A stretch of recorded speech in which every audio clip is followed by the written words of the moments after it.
परंतु एक आहे, एवढा 12 कोटी जर जप तुम्ही मनापासून लिहिला, तुम्ही सर्व समस्या मुक्त जीवन जगू शकाल, चिंतामुक्त जीवन जगू शकाल.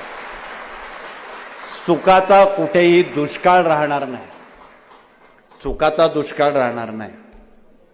आणि तुमच्या मनोकामना ज्या आहेत त्या पूर्ण झाल्याशिवाय राहणार नाही. आता यात काही सबब सांगायचं काही प्रयोजन नाही. फावल्या वेळात तो जप लिहायचा आहे, तुमचं काम धंदा आटोपल्यावर लिहायचं आहे, फावल्या वेळात 24 तासापैकी कुठल्याही वेळेत. म्हणजे आता सबबीला संधी नाही. येणेप्रमाणे जर आपण, आमच्या रिकामे काही माणसं पाठमोर बसताना खूप गप्पा मारत बसतात केंद्रात, त्यांच्याकडे ही कामगिरी द्या. इथे आमचे दत्त चौकाचे काळे आलेले दिसतात, त्यांनी उभं राहून